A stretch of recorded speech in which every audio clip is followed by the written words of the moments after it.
할렐루야. 주님께서 오늘 말씀을 깨닫는 은혜를 주시기를 바랍니다.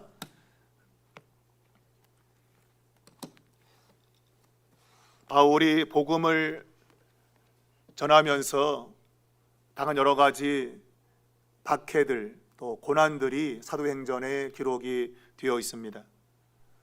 처음에는 호의적이었던 사람도 갑자기 돌변하여 바울을 대적하고 심지어 루스드라에서는 돌로 쳐서 거의 죽게 만드는 그런 일들까지 있었습니다. 그가 그러한 복음 전파에 있어서 그러한 고난과 역경 가운데서도 그의 마음에는 복음을 전하고자 하는 열정이 여전했습니다. 때로 사람은 무언가 문제를 만나면 그것 때문에 위축되거나 그것 때문에 자기가 하고자 하는 일들을 계속 진행하지 못할 그런 경우들이 있는데, 바울은 그러한 역경 가운데서도 전혀 복음을 전하는 것에 위축되지 않았다 하는 것입니다. 오늘 성경 본문은 바울이 베레아에서 피신하여 아덴으로 온 이야기를 소개하고 있고, 이 아덴, 오늘날 아테네죠. 옛날 그리스 그 문명의 꽃이라고 하는 도시, 바로 아테네에서 복음을 전하는 그 이야기를 누가가 우리에게 소개해 놓고 있습니다. 베레아를 탈출한 바울은 혼자서 이 아덴에 도착을 했다고 오늘 성경이 기록하고 있습니다. 실라와 디모데는 함께하지 않았습니다.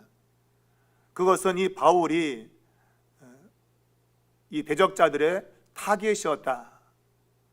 그러니까 바울을 아주 집중적으로 공격하는 그런 일이 계속되고 있다, 그렇게 볼 수 있겠습니다. 바울이 이 아덴으로 피신해서 실라와 디모데를 기다리고 있습니다. 그 기다림의 시간이 얼마인지를 성경이 말하고 있지 않습니다. 우리가 성경을 좀 읽어보게 되면 이 디모데가 이 아덴에 온 것으로 성경은 그 바울 서신 데살로니가 전서 3장을 통해서 우리에게 말하고 있는데, 근데 사도행전에는 디모데가 이 아덴에 왔다는 내용이 없습니다. 그리고 18장을 들어가면 그 18장에서 5절에서 그 고린도에서 바로 이 디모데가 합류했다라고만 기록이 되어 있습니다. 그러니까 사도행전에는 이 아덴에 디모데가 왔는지 안 왔는지에 대해서 알 수 없다. 그러나 바울의 서신을 통해서는 이 디모데가 아테네에 온 것으로 되어 있습니다. 아덴에 온 디모데를 데살로니가로 다시 보내는 바울의 그 말을 통해서 우리는 그 사실을 알 수 있습니다. 자, 말씀에 의하면 이 실라와 디모데가 오지 않는 그러한 상황이었다. 오기를 기다렸는데 오지 않고 있다.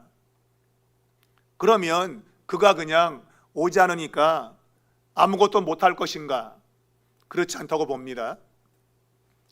실라와 디모데가 오지 않았지만 그는 이 실라와 디모데가 오지 않는 그런 상황 속에 계속 이 아테네, 이 아덴이라는 도시를 둘러보았다.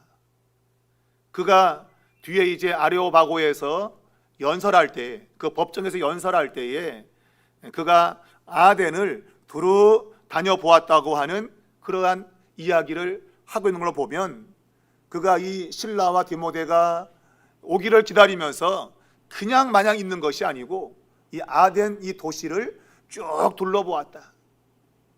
왜 둘러보았을까요? 관광하려고? 아니죠. 이 아테네가 어떤 도시인가를 분석을 하고 어떻게 이 사람들에게 복음을 전해야 되는가라고 하는 선교 전략을 세우기 위해서 실라와 디모데가 오기 전까지 이 아덴이라는 도시를 돌아다녔다. 그런데 그의 눈에 비친 아테네는 우상이 가득했다라고 되어 있습니다. 오늘 이 아테네는 당시의 문명과 철학이 아주 고도로 발전되어진 그러한 곳이었습니다. 그러니까 문화 예술이 아주 뛰어난 그런 곳이었다, 그 얘기죠. 우리가 아는 소크라테스가 오늘 이 일이 있기 500년 전에 이 아테네에서 출생을 했습니다. 그리고 그 이후로부터 많은 철학자들이 나왔죠. 플라톤이라든가 또 그 이후에 이제 아우구스티누스, 전부 이런 위대한 사람들이 다 이 아테네를 통해서 나온 사람들이다. 그러니까 굉장히 철학적으로 아주 유명한 도시가 바로 이 아테네인데, 그래서 철학과 문화는 함께 간다. 이 사람이 생각을 많이 하면 뭐가 나오는 거죠. 아무 생각이 없으면 아무것도 안 나온다. 그런데 생각을 많이 하면 그 생각에서 뭔가 나온다. 그래서 이 철학과 예술은 함께 갑니다. 철학이 발전한 곳에는 예술이 발전하게 돼 있어요. 그래서 이 아데르라는 도시에는 철학도 발전했을 뿐만 아니고 예술이 발전했다. 그래서 갖가지 아름다운 그러한 조형물들, 특별히 아덴 도시 거리거리마다 흉상들이 조각으로 세워져 있다. 한편으로 그것은 아름다운 예술품이죠. 우리가 로마에 가면 그 조각상 있죠, 그죠? 다비드의 조각상, 이런 거 있잖아요. 하나의 그 예술품인데, 그러나 그것의 근본적인 것은 우상이다. 그런 것들을 만들어 놓고 섬긴다. 그러니까 이 바울은 하나의 그것을 예술품으로 보는 것이 아니라, 많은 사람들은 예술품으로 보죠. 참 잘 만들었다, 기술 좋네, 그런 걸 예술품으로 평가하는데, 바울은 그것을 우상 숭배로 보고 있다. 그러니까 물리적인 눈으로 볼 것이냐, 영적인 눈으로 볼 것이냐 하는 것이죠. 실상 우리나라에도 전통이라고 하는 것을 통해서 문화유산, 그래서 노래나 춤 이런 것들을 계속 보존하고 있죠, 그죠? 그러나 그러한 문화라고 하는 이면에는 전부 우상 숭배인 거죠. 그 뿌리가 전부 다 우상을 섬기는 방식에서 온 것이다. 춤도 마찬가지야. 우리 전통 춤하고 하는 거 전부 다 무속적이고 또 우상적인 것에서 다 온 것이다. 그냥 눈으로 보면 야, 대한민국이 저런 춤이 있구나, 춤으로 보겠지만, 영적인 눈으로 보면 저 대한민국이 저런 우상 속에 살아왔구나, 그런 걸 보게 된다, 그 얘기죠. 바울은 그렇게 뛰어난 예술품을 보면서 예술품으로 본 것이 아니라 우상 숭배를 보고 있다. 그러니까 이 아테네라는 도시는 온통 우상으로 꽉 차 있는 곳이다, 그렇게 평가를 하고 있는 것이죠. 철학과 예술이 뛰어난 이 아테네, 바울은 그것을 보고 오늘 견딜 수 없었다. 성경은 격분했다, 진노했다고 돼. 진노. 곧 하나님께 영광을 돌리라고 준 재주를 가지고 우상을 만드는 데 쓰고 있는 그 인간의 어리석음과 무지함과 그리고 그 반역적인 행동, 그런 것들에 대해서 지금 바울이 격분하고 있다. 이게 그냥 인간적인 감정에 의해서 막 승질 부리는 게 아니라, 예수님께서 예루살렘 성전이 타락했을 때에 가서 회초리를 들고 채찍을 들고 상을 뒤엎고 그런 분노를 표현한, 그것이 바로 이 바울이 오늘 분노를 표현하고 있는 것이다. 그런 모습인 것이죠. 그래서 그걸 보는 그 순간에 그의 마음에 격분이 일어났고, 그래서 그는 회당에서, 그리고 오늘 본문에는 장터라고 되어 있는데 헬라 단어로는 아고라라는 것입니다. 아고라. 그게 원래 이제 시장을 말하는데, 이것이 하나의 이제 공공의 장소에서 사람들이 토론할 수 있는 그런 공간을 가리키고 있습니다. 그러니까 회당에서, 또한 그 토론 장소에서 바울이 사람들과 변론했다. 원래는 실라와 디모데가 오면 같이 복음을 전하기로 전략을 짜고 있는데, 그런데 그때까지 마냥 기다릴 수 없다. 세월을 붙들어 맬 수 있는가? 여러분 세월을 붙들어맬 수 있습니까? 못 붙들어맨다. 그러니 그들을 기다려도 오지 않는데 마냥 있다가는 세월만 다가겠다.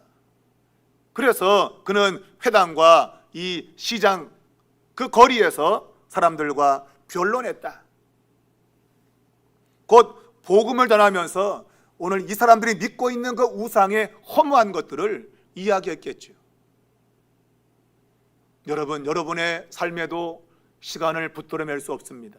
여러분도 좀 시간이 착각 흘러가면서 여러분의 인생을 마감할 날이 점점 다가오고 있다. 기회 봐야지, 기회 보고 해야지 라고 하다가는 시간 다 간다.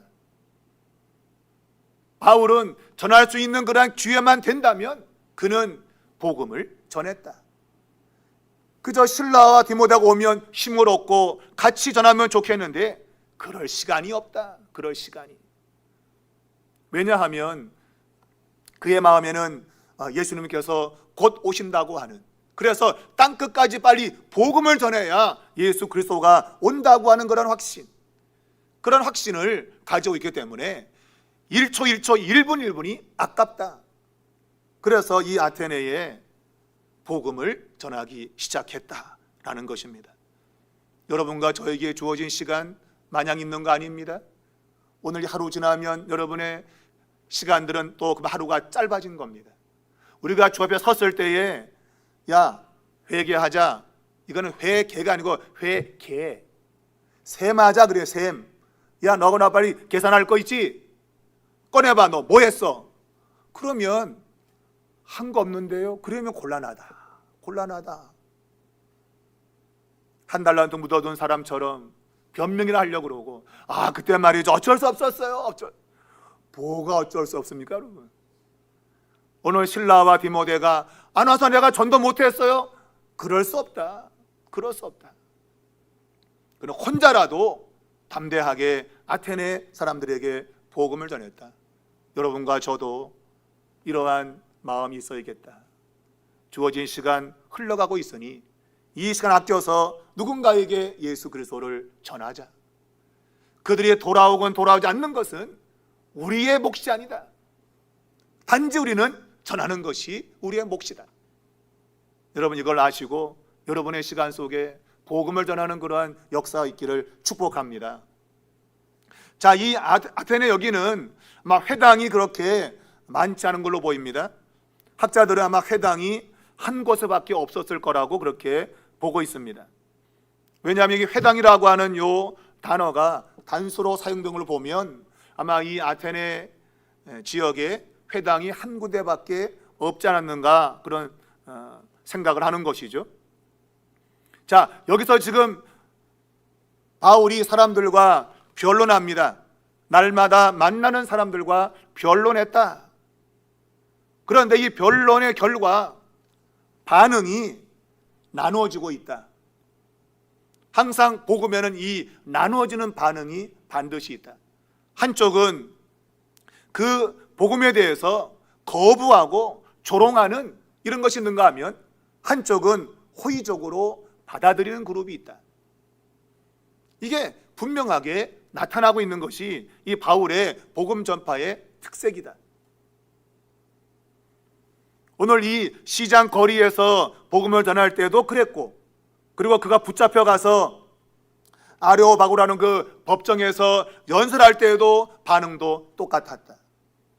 한쪽은 호응하고 한쪽은 반대하고, 이것이 바울의 복음 전파의 반응이었다라고 소개하고 있습니다.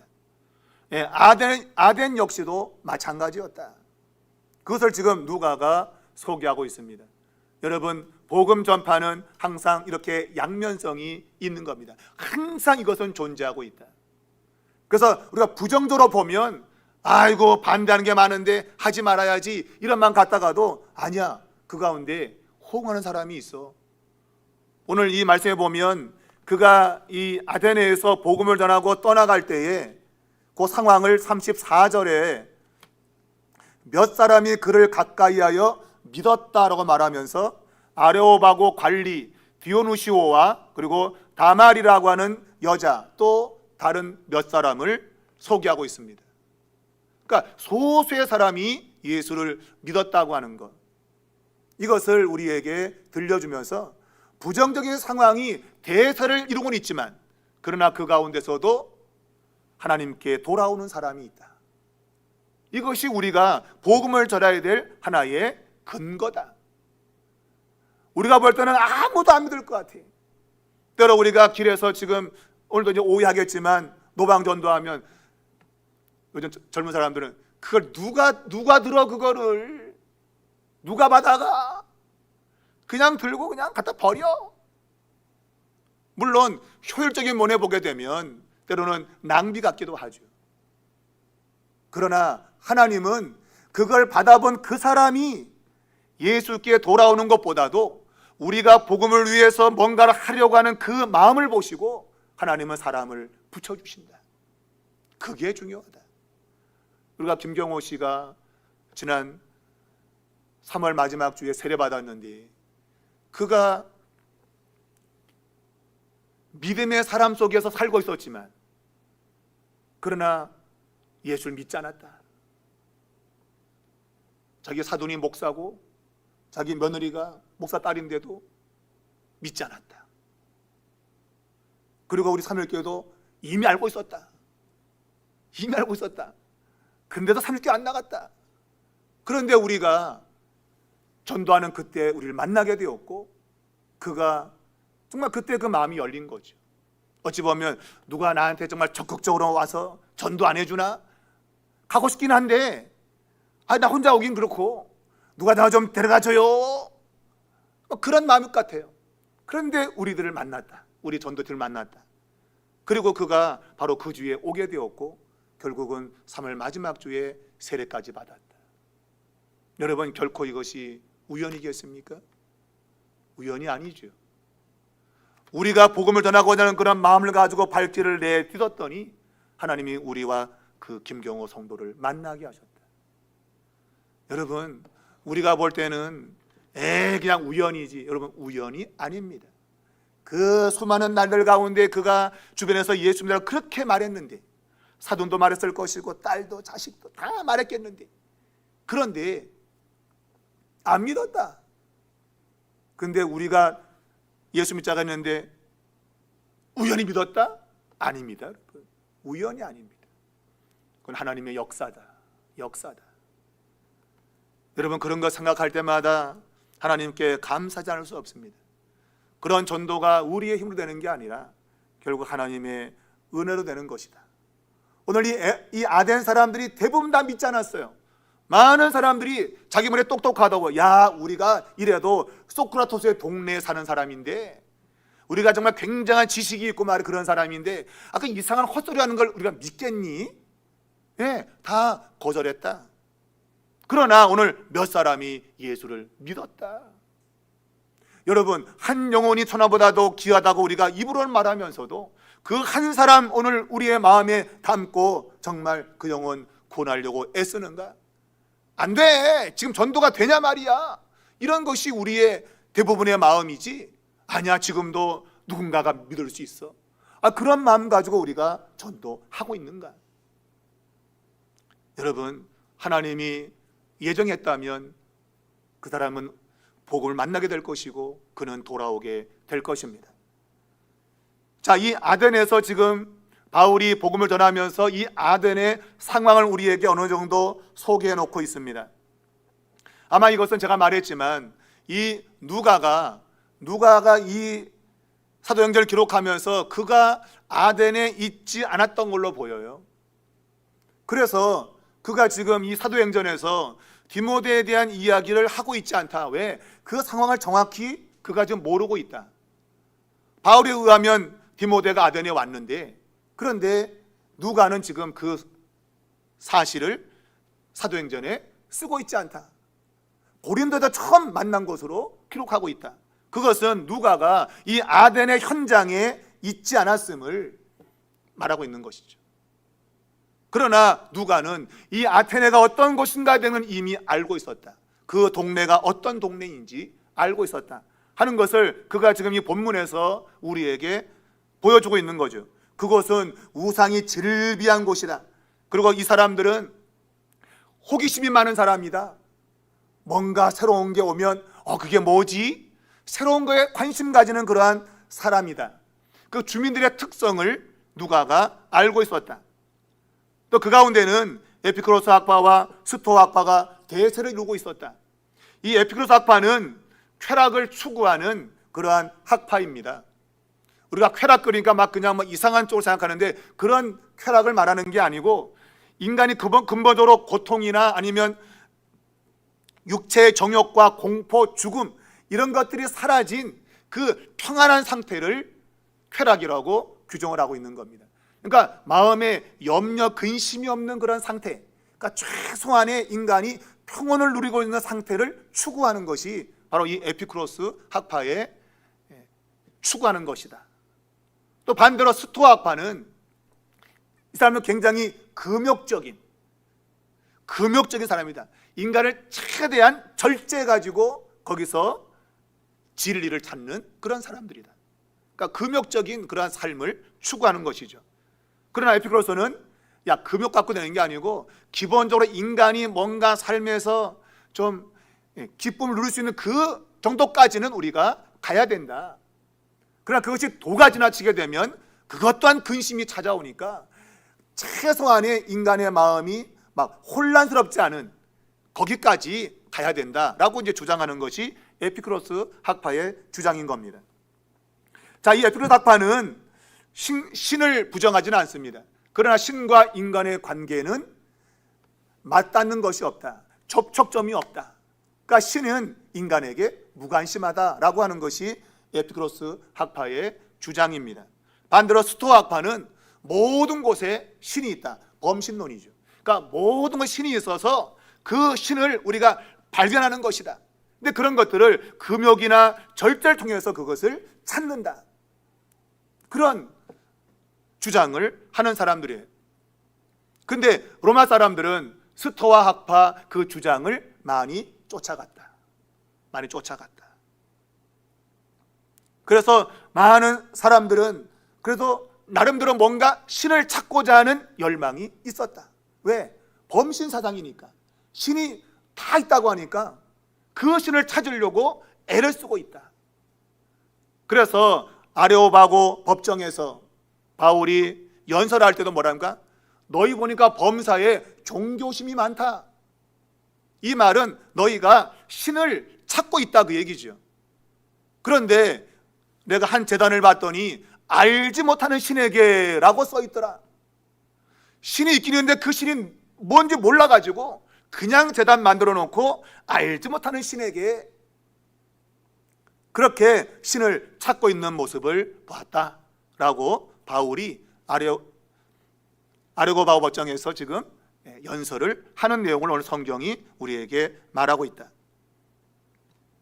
그래서 이 누가는 이 아테네 이 도시의 상황을 잘 우리에게 소개해 놓고 있다. 말했지만 누가가 직접 바울과 함께하면서 바울이 연설한 그 내용을 들었다고 볼 수 없어요.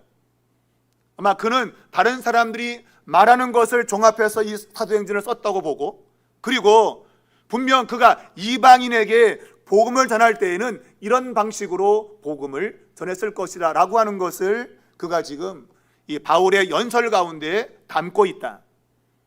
이 연설은 직접 그가 들은 게 아닙니다.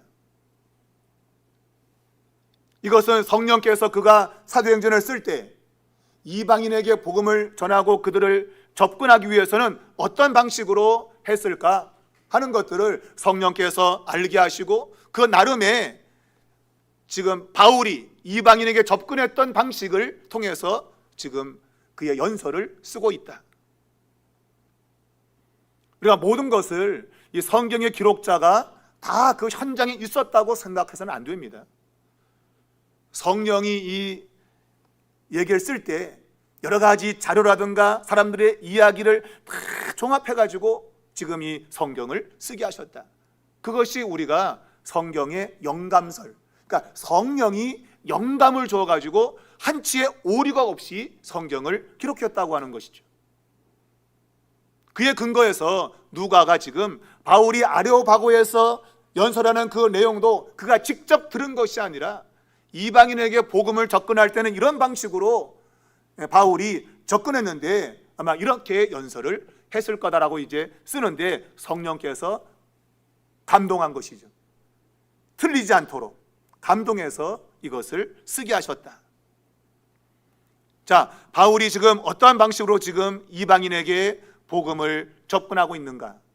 그것은 그가 돌에 맞았던 루스드라에 있었던 접근 방법과 유사하다. 우리가 그 앞정에 보면 바울이 루스드라에서 복음을 전할 때에 날 때부터 걷지 못하는 사람을 고쳐주었는데 사람들이 신이 사람의 모습으로 내려왔다 라고 하면서 제우스, 헤르메스 하면서 막 절하려고 했죠. 그냥 절하려고. 그때 바울이 말리면서 야, 내가 전하는 복음은 이런 헛된 짓 하지 말라고 내가 복음을 전한 거다. 나도 인간에 불과하고 나도 그냥 하나의 사람에 불과하지 내가 신이 아니다. 오직 신은 한 분이다. 바로 그 신이 누구냐? 이 세상을 창조하신 창조주 하나님이시다. 그러니까 이방 사람들은 창조주 하나님에서 알지 못하기 때문에 이방인을 접근할 때 이 세상의 창조자로부터 접근을 했다. 그것이 바울이 루스드라에서 이방인에게 복음을 전할 때의 접근 방식이었다. 그러면서 하나님은 모든 사람에게 비를 내리시고 결실하게 하시고 먹고 사는 것을 다 해결해 주신 분이다. 이거를 설교한 것이죠. 그와 똑같이 이 아테네에서도 그 방식으로 지금 설교를 하고 있다.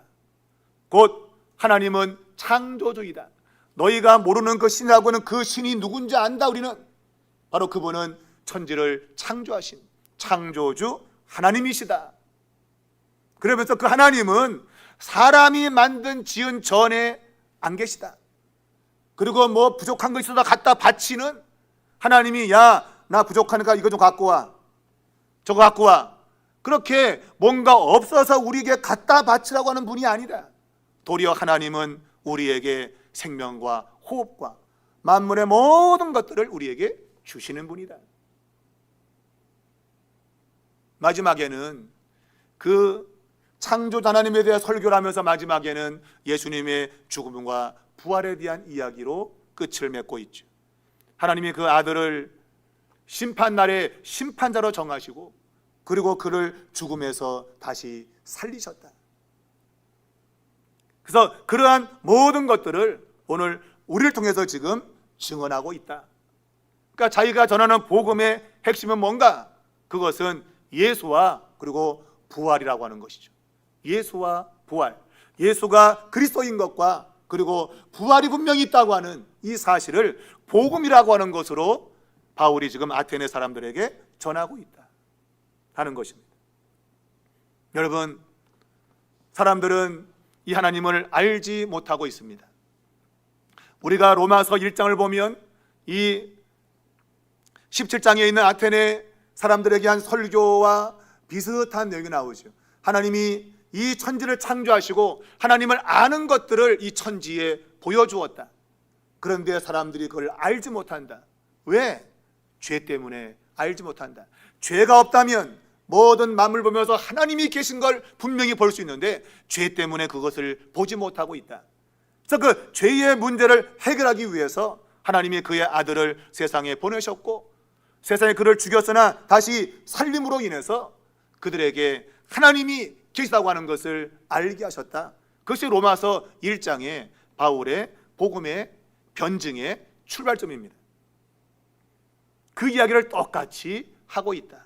결국은 이 하나님으로부터 나타나는 구원은 결국 예수와 이 부활이라고 하는 것을 통해서 우리에게 다가온 것이다 라고 아테네 사람들에게 설교를 하고 있다.